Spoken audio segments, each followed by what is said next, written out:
A galera cripto, nesse momento, não para de vir nas nossas redes hatear. Eu acho que estão tudo despeitado, né? Estão tudo assim, estão assim, desiludido, né? Estão ali tentando, nas últimas esperanças, achar que vai ter uma out-season. E aí vem aqui chinelhar, né? Não sei se todo mundo entende o que é chinelhar, mas vem aqui atacar Bitcoin, que está se mantendo. Bitcoin vem se mantendo e cada vez mais as pessoas estão enxergando Bitcoin como reserva de valor, como ouro digital, enxergando as propriedades do Bitcoin, enquanto as shitcoins estão na lama. Só que a galera tá esperançosa que vai ter out-season. Então vamos explicar primeiro o que é out-season, afinal. Boa, Cacá. Eu acho que é o que tu falou. O contexto ele é importante, porque nós somos um canal Bitcoin only. A gente entende que Bitcoin é de fato descentralizado e todo esse monte de shitcoin, como tu falou, não é. E é por isso que a gente está trazendo esse conteúdo. Por que a gente está trazendo esse conteúdo que não é de Bitcoin, né? A gente vai falar de shitcoin. Mas também a gente vai... O objetivo é justamente usar o que tem acontecido com as shitcoins e algo que a gente já visualizou desde 2022 para explicar, de fato, se esses ataques que a gente está sofrendo realmente são reais, acusações de que Bitcoin, que a gente vai trazer aqui, e se faz sentido continuar apostando, né, em shitcoins, nesse rally subida, porque a gente observa que o comportamental é sempre o mesmo, né? A pessoa chega no mercado com viés totalmente especulativo, achando que Bitcoin é igual a todo o resto, cai em narrativas falsas que existem projetos muito mais modernos, mais promissores, mais úteis que Bitcoin, mais preenche a lacuna, né? Com qualquer adjetivo que a galera shitcoiner insere ali, que Bitcoin, querem vender esses projetos como melhor que Bitcoin, e agora, como esse ciclo não tá rolando uma subida das altcoins tão grande quanto nos ciclos passados, e aí eu vou explicar o que é out-season, rola esse comportamento de desespero, pode ser recalque, enfim, porque justamente está acontecendo o que foi visualizado e que em algum momento iria acontecer com as altcoins de qualquer forma. Mas primeiro, então, como tu comentou, vamos explicar o que é out-season, que a galera shitcoiner tá tanto esperando. E eu vou trazer também aqui no final do podcast uma thread do Croesus, onde ele explica por que talvez a out-season foi cancelada. E talvez a gente não veja daqui para frente rallies tão grandes das altcoins como teve nos ciclos passados. Então, como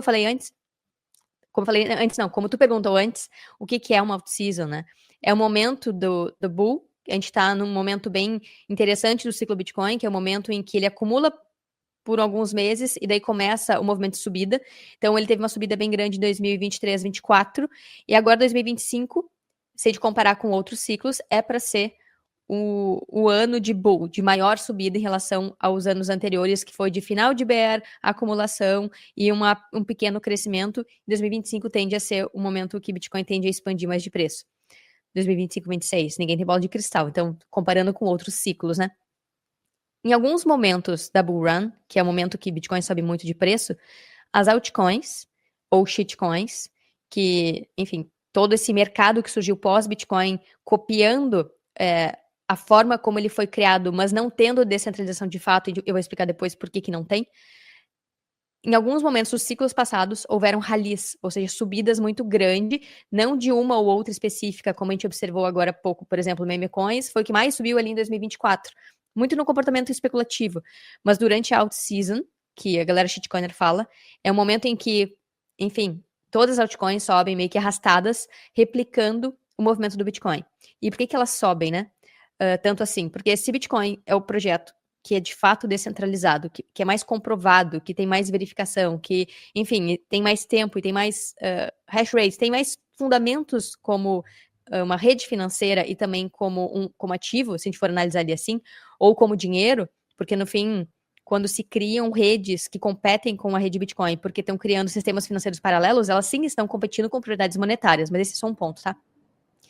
Então, em algum momento, essas redes e tokens e shitcoins começaram a competir com o Bitcoin por liquidez. E aí, como elas surgiram depois, elas, obviamente, agregam mais risco. E tudo que agrega mais risco, em tese, em teoria, tende a ser muito mais volátil que o ativo original. E é por isso que nos ciclos passados, voltando a responder a pergunta, altcoins subiram tanto ou mais que Bitcoin. Pela galera especulando essa volatilidade de preço. Só que aí, o que a gente tem observado e tem ficado cada vez mais claro a cada ciclo que passa, é que essa subida, esse rally, essas out-seasons, eram muito movimentadas por pump and dump de VCs, de venture capitals, de pessoas gestores, que estavam muito próximos às impressoras de dinheiro, ou seja, bancos e governos, bancos centrais, que são os primeiros a receber essa liquidez extra quando é injetada na economia, e eles tendem a diversificar em vários ativos.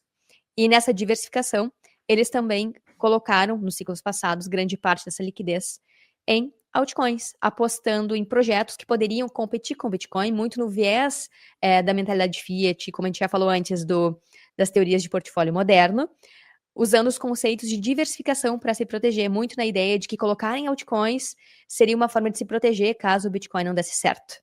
O resumo é, essa estratégia já não deu certo.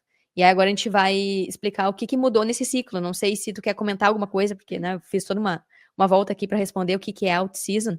E, enfim, esse ciclo, o comportamento dos VCs e o comportamento das altcoins está completamente diferente. Lembrando que esses projetos de shitcoins surgiram bem depois do Bitcoin, algumas em 2014, muitas que surgiram em 2014 nem estão mais no mercado, mas mais intensamente a partir de 2016 e 2017, quando Ethereum surgiu e destravou um monte de narrativa de token e como através de Ethereum foi possível tentar recriar qualquer coisa que existe no mundo físico e digitalizar através de tokens com a narrativa de descentralização, e de lá para cá se viu que não é nem um pouco descentralizado, e isso, na verdade, não muda em nada o sistema como é hoje, se for apoiado nesses protocolos centralizados. Mas vai lá, já continuei falando, não abri aqui espaço para tu comentar. Trazendo um pouco assim da explicação, para quem não sabe, né? Altcoin significa moedas alternativas e altcoin season, então seria a temporada das altcoins, né? Alt-season, né? É a junção de altcoin e season. Alt-season, então é a temporada das altcoins. Então, como a Carol falou, se espera, a galera shitcoin, ele espera que com o ciclo, né, do Bitcoin, com a subida do Bitcoin, que as altcoins subam, às vezes numa valorização até maior que o Bitcoin, conforme o Bitcoin vai subindo, as altcoins pumpem ainda mais. Então, desculpa, eu me engasguei antes, mas é isso, a galera shitcoin espera que essas moedas, elas subam e tenham uma valorização ainda maior que Bitcoin, como aconteceu em ciclos passados, principalmente ali em 2001, foi assim, muitas altcoins acabaram pumpando por esse movimento que a Carol acabou de explicar, né? Movimento de VCs, criaram narrativas de que Bitcoin estava ultrapassado. Ainda tem gente ainda parada no tempo, lá em 2019, ainda replicando na internet esse tipo de narrativa, né? Que Bitcoin é ultrapassado, que agora ele está lateralizando e que as altcoins vão bombar. Gente, isso aí é do ciclo passado, narrativa antiga, né? Muito cuidado com esse tipo de narrativa, porque isso aí a gente vai explicar aqui nesse podcast, durante esse podcast vai ficar claro para você porque que isso já passou. Mas se criou esse tipo de narrativa. Teve a narrativa de Ethereum, que o flippening, o grande flippening, que Ethereum era um sound money e que ia ultrapassar o Bitcoin em capitalização de mercado e que ia ser a moeda principal e que ia ser o projeto mais utilizado, mais inovador. Tanto que até hoje a galera shitcoiner fala pra gente, vocês não gostam de altcoin, então vocês não são a favor da tecnologia e da inovação. Não é isso. Não é isso, não tem nada a ver com isso. Muito pelo contrário, né? A gente enxerga que a inovação, a tecnologia está realmente no Bitcoin e não em outras coisas. Mas, Carol, vamos lá então, continuando o nosso papo aqui, né? Tu falou que, então, a gente trouxe aqui, explicou o que é alt-season, o que é altcoin. Nos ciclos passados teve esse rally das altcoins. Não comentei também que outro fator que influenciou muito esses pumps de altcoins foi, galera, trader e alguns influenciadores também que foram estimulados por esses projetos, às vezes com grana, para criar esses movimentos de pump and dump, ou seja, influenciadores com muitos seguidores também podem ter contribuído para esse tipo de mecanismo, né, que rolou no ciclo passado. Não só VCs.